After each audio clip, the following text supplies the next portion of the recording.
حامل القرآن.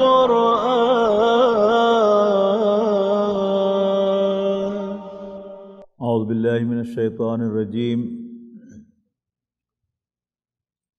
بسم اللہ الرحمن الرحیم. اولم ينظروا في ملكوت السماوات والارض وما خلق الله من شيء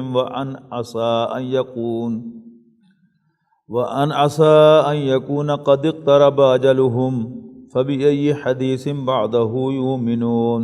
اولم ينظروا في ملكوت السماوات والارض وما خلق الله من شيء وان عسى ان يكون قد اقترب اجلهم فبأي حديث بعده يؤمنون. کیا انہوں نے کبھی آسمانوں اور زمین کی بادشاہی اور جو کچھ بھی اللہ تعالیٰ نے پیدا کیا ہے اس پر نظر نہیں دوڑائی، اسے نہیں دیکھا؟ یعنی مراد کیا ہے؟ غور نہیں کیا. وَأَن، اور اس بات پر خیال نہیں کیا عَسَىٰ أَن يَكُونَ قَدْ اقْتَرَبَ أَجَلُهُمْ، کہ کچھ عجب نہیں کہ ان کے موت کا وقت قریب آ چکا ہو. یعنی یہاں دو بہت بڑی حقیقتوں کا تذکرہ کیا ہے جن دونوں کا انکار ممکن نہیں ہے. یعنی کوئی اللہ کو مانے یا نہ مانے، یہ بہرحال مانتا ہے کہ یہ کائنات بہت بڑی ہے، بہت بڑی ہے، بہت بڑی ہے. یعنی ہم اپنی تمام تر ٹیکنالوجی کے باوجود اور فاصلوں کو لائٹ ایئرز میں ناپنے کے باوجود ابھی تک ہم اس کائنات کی وسعتوں کا کوئی اندازہ نہیں لگا سکے کہ یہ کائنات کتنی وسیع ہے. یہ کیا ہے؟ فیکٹ آن گراؤنڈ ہے. دوسرا ہمارا روز کا تجربہ ہے جس کی بنیاد پر ہمیں یقین ہے کہ ہم نے مرنا ہے. پتہ صرف یہ نہیں ہے کہ کب مرنا ہے. اور ہمارا روز کا تجربہ یہ بھی بتاتا ہے کہ اس میں نہ کوئی عمر کا حساب ہے، نہ کوئی صحت کا حساب ہے. بڑے بڑے صحت مند آدمی چلتے پھرتے ایسے دنیا سے چلے جاتے ہیں جیسے انسان کبھی تصور بھی نہیں کر سکتا. پھر ضروری نہیں ہے کہ کوئی حادثہ ہی پیش آئے. یعنی روڈ سائڈ ایکسیڈنٹ میں تو روز ہمارے سامنے اموات آتی ہیں، لیکن کتنے ہی تجربے سے گزرے ہیں ہمارے کہ اچھے بھلے صحت مند لوگ ایک دم چلتے پھرتے جو ہے وہ ہارٹ اٹیک ہوا اور ہسپتال پہنچنے سے پہلے کیا ایمبولینس کے آنے سے پہلے بھی وہ اللہ تعالیٰ کے پاس پہنچ گئے. تو اس سے اگر انسان غور کرے، ایک تو ہے نا کہ نظر چرائے اس حقیقت سے آنکھیں بند کرے، نہیں، ذرا غور کرے تو ہم میں سے ہر شخص بغیر کسی تأمل کے اس نتیجے پر پہنچے گا کہ کیا پتہ اگلی گھڑی میری موت کی ہو. جب انسان اس نتیجے پر پہنچے گا تو ظاہر بات ہے اس کی زندگی میں ایک انقلاب آئے گا.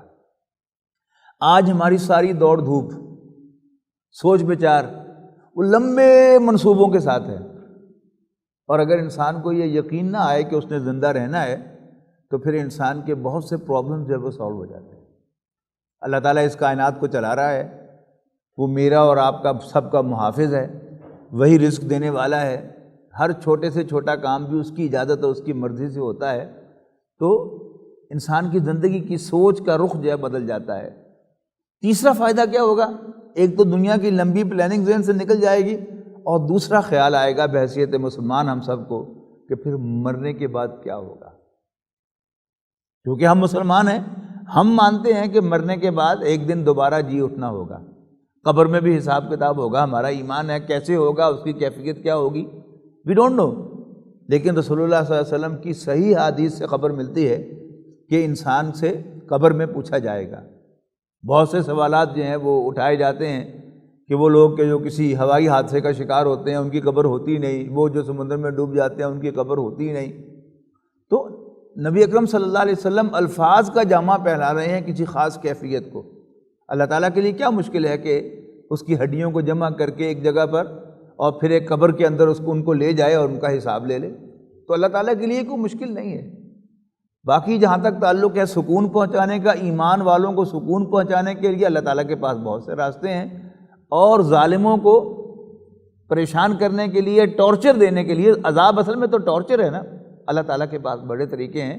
اللہ تعالیٰ کو مجھ سے اور آپ سے اس کے لیے مشورہ کرنے کی ضرورت نہیں ہے کہ وہ مسئلہ کھڑا ہو گیا، کوئی آدمی ہوائی میں کہیں بلاسٹ ہو گیا، کوئی سمندر میں ڈوب گیا، اس کی قبر نہیں ہے، اب میں قبر میں اس سے کیسے سوال و جواب کروں؟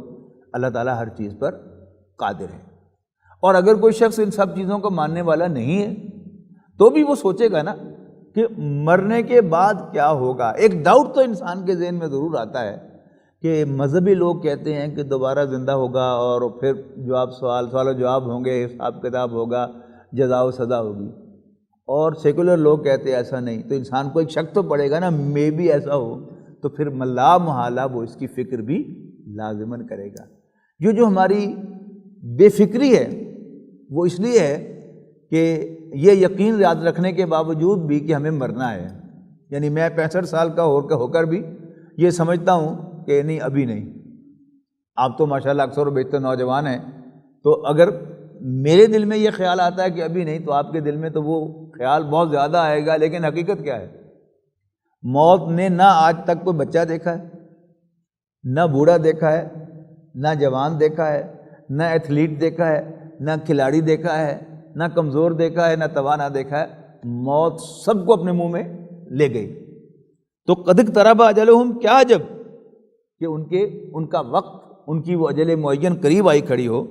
فبأی حدیث بعدہ یؤمنون، تو اس کے بعد وہ کس بات پر ایمان لائیں گے؟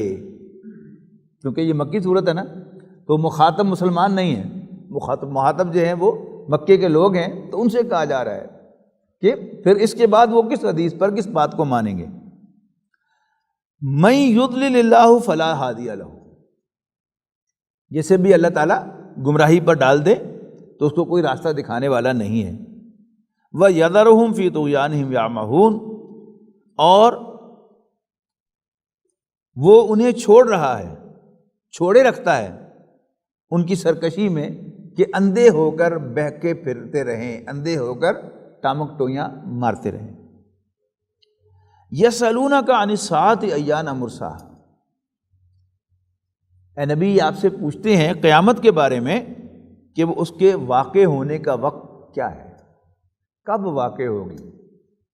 اچھا، اب اس سوال کے اندر ان کا ایک ٹونٹ ہے، وہ پوچھنا نہیں چاہ رہے، اصل میں ٹونٹ کرنا چاہ رہے ہیں، کدوں ہو، روز ڈراتے رہتے ہوگا ہمیں قیامت سے، کب آئے گی بتاؤ نا، کب آئے گی؟ تو یسألونک عن الساعۃ ایان مرساہا، کہ وہ کب واقع ہوگی۔ قل انما علمھا عند ربی، کہہ دو، صاف صاف انہیں بتا دو کہ اس کا علم میرے رب کے پاس ہے۔ لا یجلیھا لوقتھا الا ھو، اور وہی اس کو اس کے وقت پر ظاہر کرے گا۔ یعنی جس طرح ایک انسان کے لیے موت کا کچھ پتہ نہیں ہے، ایسے ہی اس دنیا کے لیے قیامت کی کوئی خبر نہیں ہے۔ یعنی اس کائنات کو اگر ہم دیکھیں تو بڑی مضبوط نظر آتی ہے، اس کا نظام بڑا سیٹ نظر آتا ہے، جس میں کہیں کوئی فلاح نہیں ہے۔ لیکن سیٹ کیوں ہے؟ کہ اس کائنات کے مالک نے اس کو سیٹ کیا ہے۔ لیکن جب وہی فیصلہ کرے گا کہ اس کو اجاڑ دیا جائے، اس کو تباہ کر دیا جائے، تو کوئی طاقت اسے تباہ ہونے سے روک نہیں سکے گی۔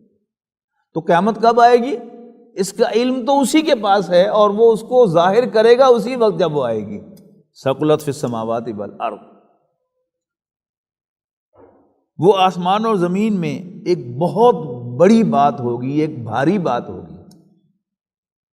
یعنی اب اندازہ لگائے نا کہ ایک چھوٹا سا واقعہ ہوتا ہے تو اس کے بھی اثرات ہوتے ہیں۔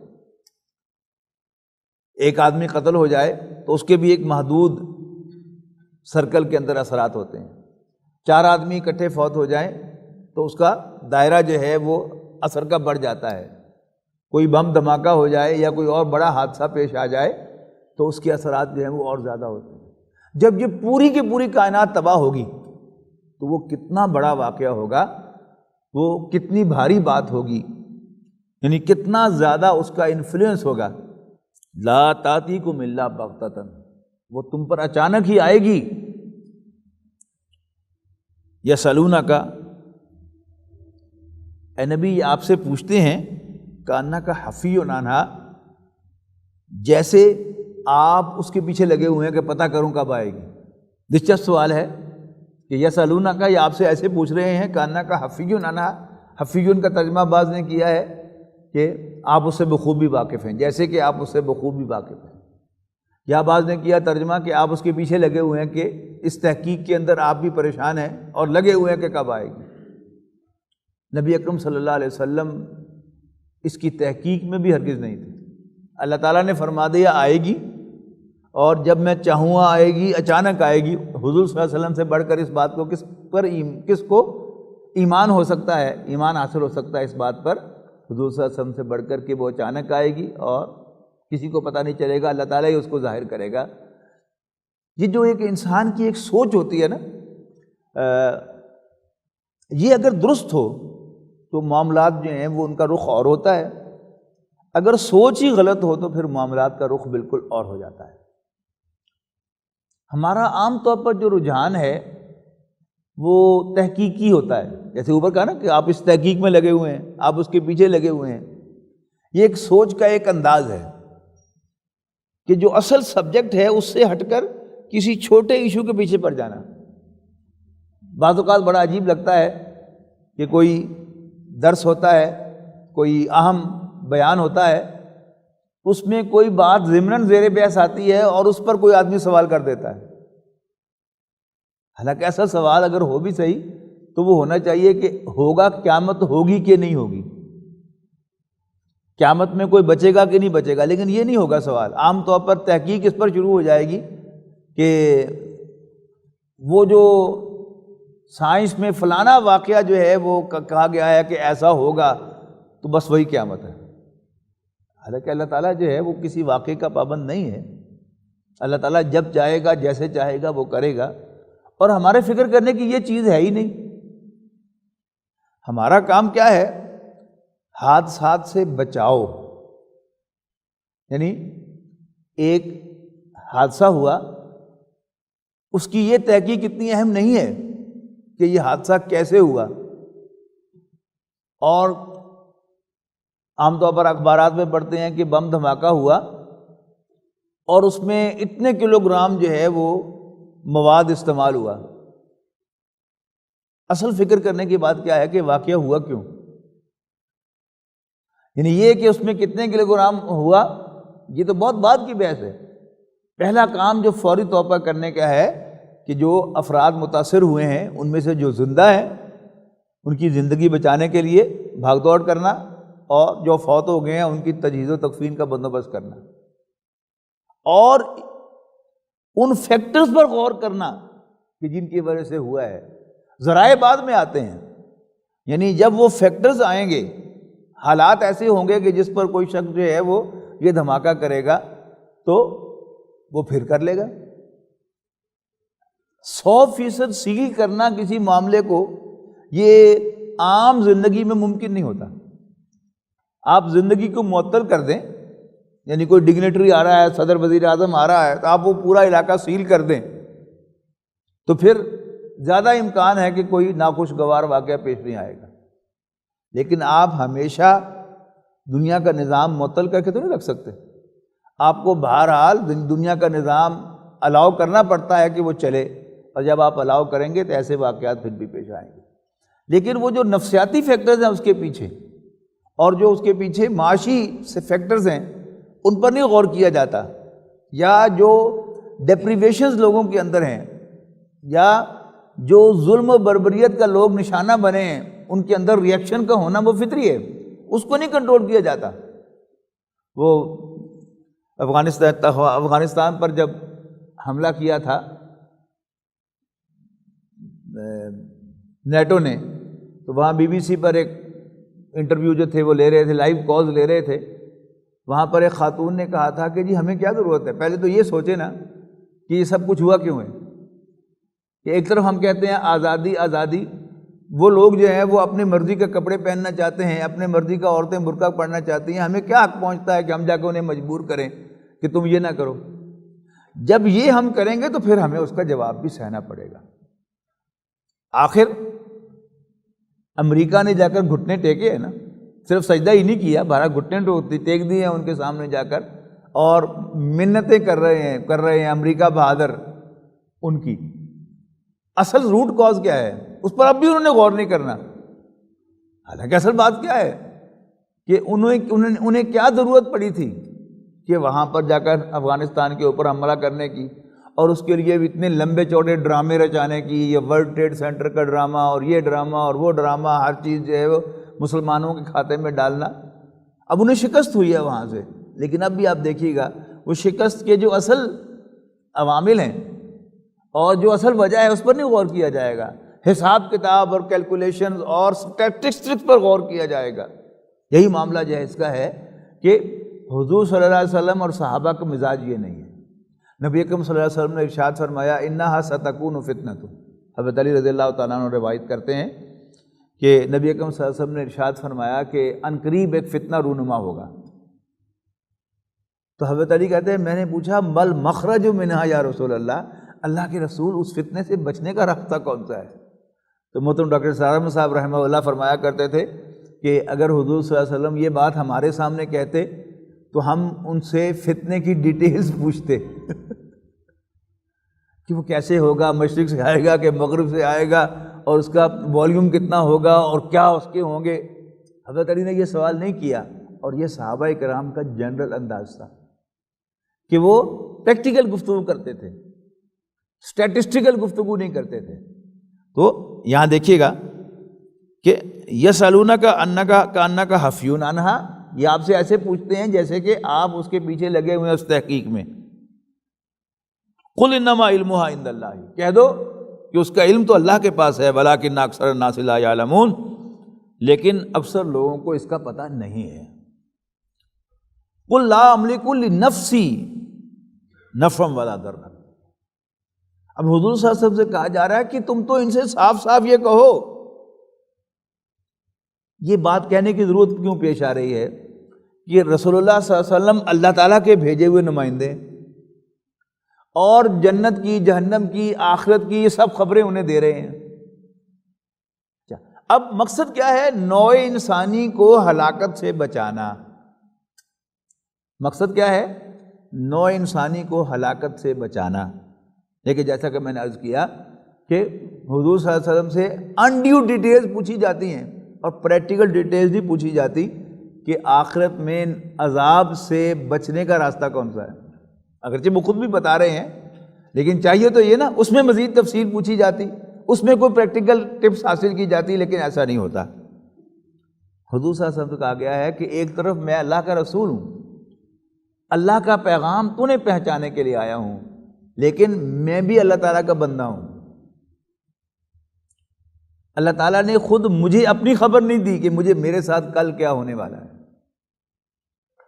اور یہ بات جو ہے یہ منفی اور مثبت دونوں اینگل سے آپ دیکھیں گے تو آپ کو سمجھ میں آئے گی کہ آپ رسول اللہ صلی اللہ علیہ وسلم کی سیرت کا مطالعہ کر لیں۔ ایسا معلوم ہوتا ہے کہ ہر آنے والا دن اس کی رسول اللہ صلی اللہ علیہ وسلم کو اللہ تعالیٰ نے کوئی خبر نہیں دی، کہیں کہیں دی ہے خبر، لیکن عام طور پر خبر نہیں دی۔ یعنی آپ کی اسٹریٹجی وہ اے تھی، اور آپ کے ذہن میں ایک پلان آتا تھا کہ ایسے ہوگا تو اللہ کا نہیں، ڈو ایز ڈائریکٹڈ، جیسے میں کہہ رہا ہوں کرتے چلے جاؤ۔ حضور صلی اللہ علیہ وسلم کو نہیں معلوم تھا کہ طائف میں میرے ساتھ کیا ہونے والا ہے، ورنہ کیا نبی اکرم صلی اللہ علیہ وسلم طائف تشریف لے جاتے؟ یعنی پتہ ہونے کے باوجود طائف جانا خودکشی ہوتی نا۔ اس کا مطلب کیا ہے کہ رسول اللہ صلی اللہ علیہ وسلم اپنے حساب سے گئے کہ مکہ نہیں تو قریب ترین جو ٹاؤن ہے وہ طائف ہے، طائف تشریف لے گئے، لیکن وہاں ایک دن میں وہ کچھ ہوا کہ جو آپ کی زندگی میں آپ کے ساتھ نہیں ہوا۔ اتنا تشدد کہ رسول اللہ صلی اللہ علیہ وسلم کی زبان پر شکوہ آ گیا۔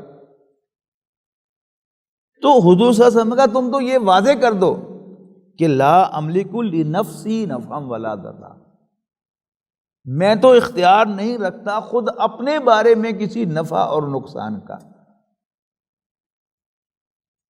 اسی طرح آپ نوٹ کیجئے گا کہ نبی اکرم صلی اللہ علیہ وسلم کی کیا خواہش نہیں تھی کہ ان کے ہاں بھی کوئی نرینہ اولاد ہوتی؟ یہ جو سارا ہم دیکھتے ہیں حضرت حسن اور حضرت حسین رضی اللہ تعالیٰ عنہ سے آپ کا پیار کرنا غیر معمولی، وہ کیوں ہے؟ اس لیے کہ آپ کے یہاں بیٹا نہیں ہے. آپ کی بیٹیوں میں سے بھی جو آپ کے قریب ترین رہی وہ حضرت فاطمہ ہیں، اور وہ صاحب اولاد ہیں. ان کے بیٹے ہیں حضرت حسن حسین، حضرت حسین رضی اللہ تعالیٰ عنہما. آپ ان سے پیار کر رہے ہیں. تو اگر اللہ تعالیٰ نے حضور صلی اللہ علیہ وسلم کے ہاتھ میں، اور اللہ تعالیٰ کے لیے مشکل کیا تھا؟ کچھ بھی نہیں تھا، دیا نہیں، لیکن اختیار دیا ہوتا تو کیا آپ کے جو بچے پیدا ہوئے تھے بیٹے، وہ کیسے ہو سکتا تھا زندہ نہ رہتے؟ تو فائنڈنگ بھی یہی ہے، اور حضور صلی اللہ علیہ وسلم سے اسی بات کو کی طرف متوجہ کرنے کا حکم دیا جا رہا ہے. لا املک لنفسی ضرا ولا نفعا ولا ضرا، کہہ دو کہ میں تو اختیار نہیں رکھتا خود اپنے بارے میں کسی نفع یا نقصان کا، الا ما شاء اللہ، مگر جو اللہ چاہے. ولو کنت عالم الغیب، اور اگر میں غیب کی باتوں کا جاننے والا ہوتا، لَكْثَرْتُ مِنَ الْخَيْرِ لَاسْتَكْثَرْتُ مِنَ الْخَيْرِ، تو میں بہت سے فائدے جمع کر لیتا، دنیا کا بہت سا ساز و سامان جمع کر لیتا. وَمَا مَسَّنِيَ السُّوءُ، اور مجھے کوئی تکلیف نہ پہنچتی. دو چیزوں کو مت ملائیے. ایک ہے کہ اللہ تعالیٰ کی جانب سے ملنے والی تکلیف پر صبر کرنا، ایک ہے تکلیف کو دعوت دینا. ان دونوں میں زمین و آسمان کا فرق ہے. تکلیف کو دعوت دینے سے منع کیا رسول اللہ صلی اللہ علیہ وسلم. تکلیف کو دعوت دینے سے آپ نے منع کیا ہے، لیکن اللہ تعالیٰ کی طرف سے جو تکلیف آئے وہ تکلیف جھیلنے اور برداشت کرنے کا حکم دیا ہے. تو نبی اکرم صلی اللہ علیہ وسلم پر تکالیف آئی ہیں، مصائب آئے ہیں، یعنی ان پلیزنٹ سچویشنز آئی ہیں. لیکن اگر ہم یہ سپوز کریں کہ حضور صلی اللہ علیہ وسلم نے وہ ان پلیزنٹ سچویشنز خود مانگی تھی یا خود حاصل کی تھی، تو یہ تو کوئی سینسیبل آدمی کبھی نہیں کرتا. ہمیشہ آئی ہوئی تکلیف کو برداشت کیا جاتا ہے. تو وما مسنی السوء، اور مجھے کوئی تکلیف نہ پہنچتی. ان انا الا نذیر و بشیر لقوم یؤمنون، یقیناً میں تو ایمان والوں کو، یہاں ماننے والے مراد ہیں، ماننے والوں کو ہوں صرف خبردار کرنے والا اور خوشخبری دینے والا. هو الذی خلقکم من نفس واحدۃ، اللہ تعالیٰ ہی تو ہے کہ جس نے تمہیں پیدا کیا ایک جان سے، ایک انڈیویجول سے. وجعل منہا زوجہا، اور اسی سے اس کا جوڑا بنایا. لیسکن الیہا، تاکہ وہ اس سے راحت حاصل کرے، سکون حاصل کرے. یعنی میاں بیوی کے تعلق کا ایک آبجیکٹو کیا ہے؟ اولاد حاصل کرنا. دوسرا اہم آبجیکٹو کیا ہے؟ سکون اور راحت حاصل کرنا. یعنی انسان جب اپنی بیوی کے پاس جاتا ہے تو ریلیکس ہوتا ہے، اور یہ بہت اہم فیکٹر ہے. اگر انسان ریلیکس نہ ہو تو پھر وہ جو ازدواجی زندگی کا ایک مقصد جو ہے وہ سمجھیے کہ آپ کو حاصل نہیں ہوا. خاص طور پر یعنی عمر کے اعتبار سے ارلی ایج میں جو پرائمری آبجیکٹو ہوتا ہے وہ سیکس ہوتا ہے اور اولاد حاصل کرنا ہوتا ہے. جب انسان بوڑھا ہو جاتا ہے تو اولاد پیدا کرنے کے قابل نہیں رہتا وہ جوڑا، اور جو سیکسول ڈرائیو ہے انسان کی وہ بھی کم ہو جاتی ہے، کمزور ہو جاتی ہے. عورت کے اندر تو وہ خواہش ہی ختم ہو جاتی ہے. مرد کے اندر ذہنی طور پر خواہش رہتی ہے لیکن جسمانی طور پر وہ اس کے قابل نہیں رہتا. لیکن اس کے باوجود جسے کہا جاتا ہے نا رفاقت حیات، وہ اصل میں بڑھاپے میں جا کر انجوائے کرتا ہے انسان، کہ اور کوئی مقصد نہیں ہے. میاں بیوی مل بیٹھتے ہیں، وہ دونوں ایک دوسرے کے پاس بیٹھ کر یعنی ایک دوسرے کا دکھ سکھ جو ہے وہ شیئر کرتے ہیں، اپنی پرابلم شیئر کرتے ہیں. وہ جو 60 سالہ زندگی انہوں نے گزاری ہے، 40 سالہ زندگی، 35 سالہ زندگی گزاری ہے، اس کے سارے حالات و واقعات ایک دوسرے کے ساتھ شیئر کرتے ہیں تو دے فیل ریلیکس. جیسے انسان کسی سفر میں کسی ان نون آدمی کے ساتھ سفر کر رہا ہو، جس کے ساتھ پہلی دفعہ ملاقات ہوگی تو زیادہ سے زیادہ کیا ہوگا؟ السلام علیکم، وعلیکم السلام، کتوں آئے ہو جی، کتنے جا رہے ہو جی، نام کیے داڑا نام کیے. اس کے بعد آپ کی باتیں ختم ہو جائیں گی. لیکن آپ کسی دوست کے ساتھ سفر کر رہے ہو، مسلسل سارا راستہ جو ہے آپ گپ شپ لگاتے ہوئے جاتے ہیں اور سفر گزرنے کا پتہ نہیں لگتا. یہ کیا ہے؟ یہ ریلیکس ہونے کی بات ہے. تو میاں بیوی کے تعلق میں جہاں اولاد ایک مقصد ہے اور اس کے لیے اللہ تعالیٰ نے سیکس کی ایک ڈرائیو ہمیں عطا کی ہے، دوسری طرف کیا ہے؟ رفاقت حیات کا ایک اللہ تعالیٰ نے ہمیں بینیفٹ جو ہے وہ اس میں سے دیا ہے. تو یہاں پہلے اس کی طرف اشارہ ہے. کہ هو الذی خلقکم من نفس واحدۃ وجعل منها زوجها لیسکن الیہا، تاکہ تم ان کے اندر ان کے پاس جا کر راحت حاصل کرو. فلما تغشاها، پھر جب وہ مرد اس عورت کو پوری طرح ڈھانپ لیتا ہے، حملت حملا خفیفا، تو اس کو تھوڑا سا حمل ہو جاتا ہے، یعنی انیشیلی حمل جو ہے وہ فیل نہیں ہوتا اور نہ ہی انسان کو فوراً پتہ چلتا ہے. حالانکہ اصولی طور پر جو بھی ملاپ ہوتا ہے جسمانی، اس کے نتیجے میں فوراً حمل تو ٹھہر جاتا ہے 1-2 دن کے اندر ہی. جب زائگوٹ بن گیا، میل اور فیمیل جو گیمیٹس ہیں وہ آپس میں مل گئے، حمل تو ہو گیا، لیکن انیشیلی وہ فیل نہیں ہوتا. یعنی پتہ بھی چلتا ہے کہ ہو گیا ہے تو آپ کو ہفتہ 10 دن کے بعد آپ ٹیسٹ کراتے ہیں یا 1 مہینے کے بعد ٹیسٹ کرواتے ہیں تو پتہ چلتا ہے، لیکن عورت کو بظاہر فیل نہیں ہوتا.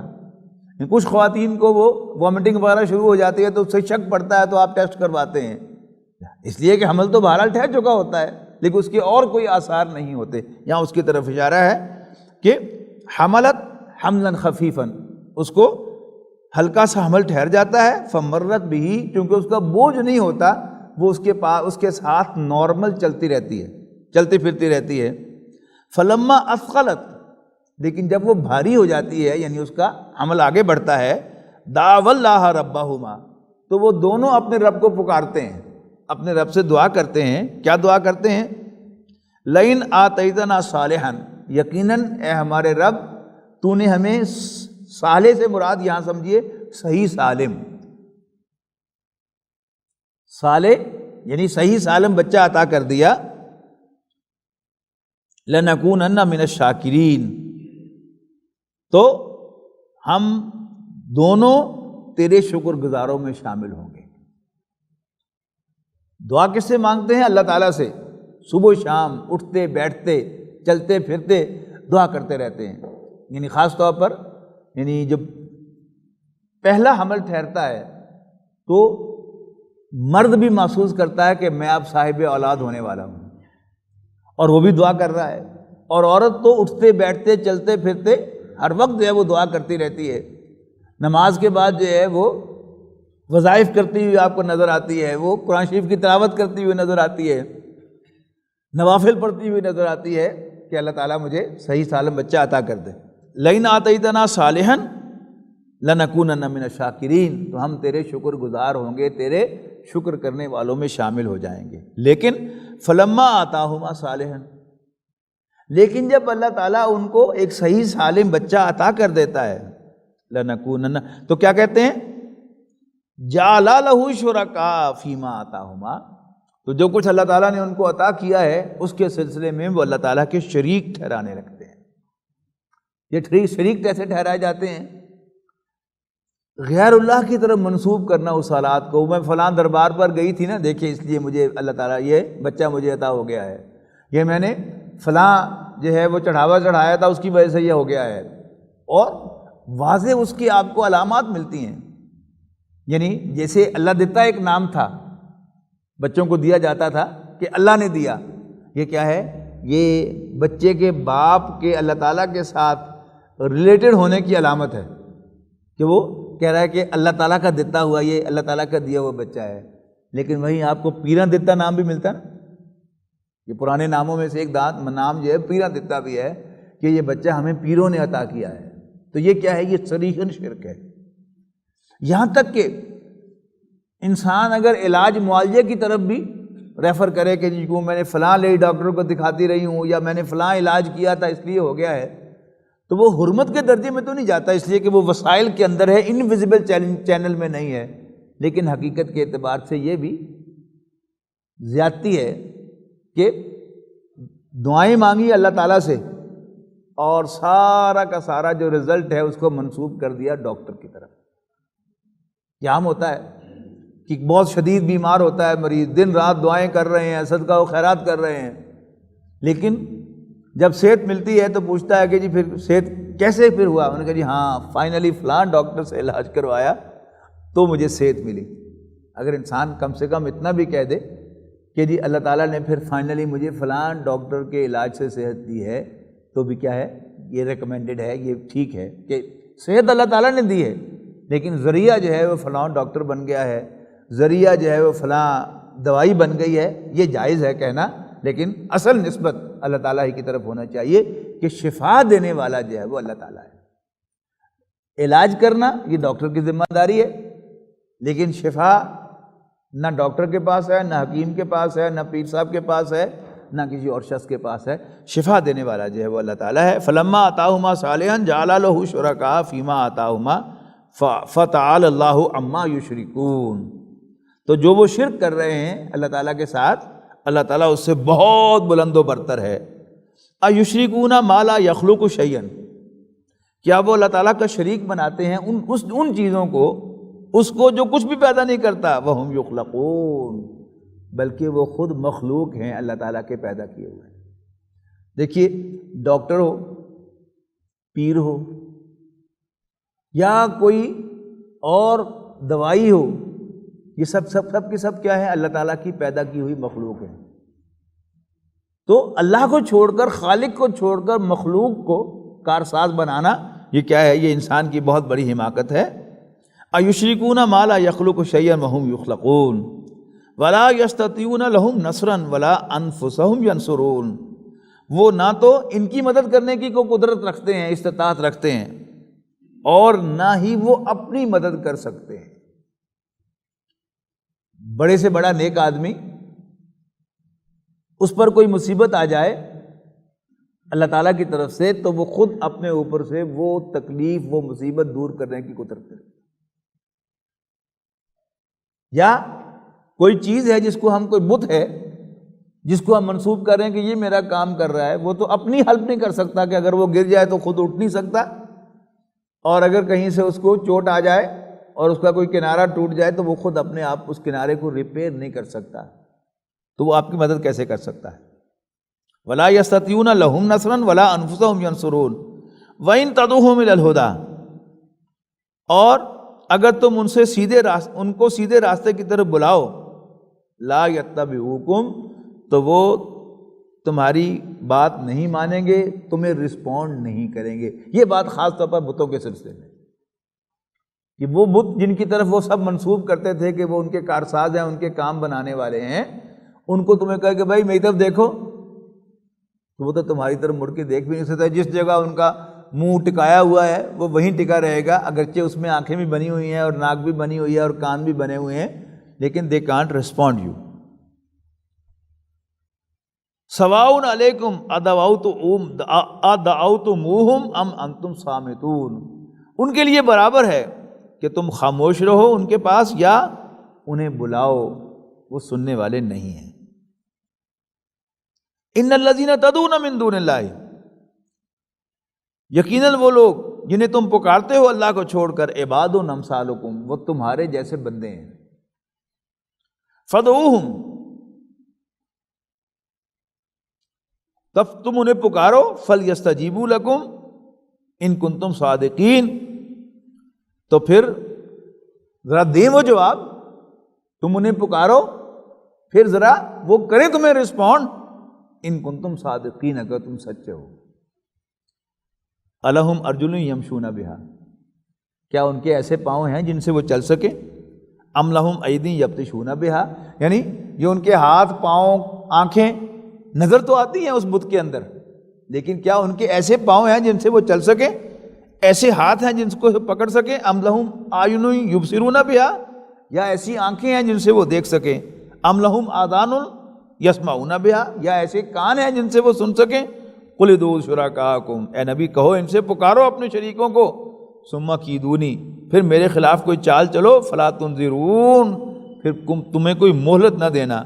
ان ولی اللہ الذی نزل الکتاب، بے شک میرا ولی، میرا حامی، میرا سرپرست، میرا مددگار تو وہ اللہ ہے، الذی نزل الکتاب، جس نے کتاب نازل فرمائی ہے، وہو یتولی الصالحین، اور وہی نیکوکاروں کا دوست ہے، ان کا پشت پناہ ہے۔ بارک اللہ لی ولکم فی القرآن العظیم ونفعنی وإیاکم بالآیات والذکر الحکیم۔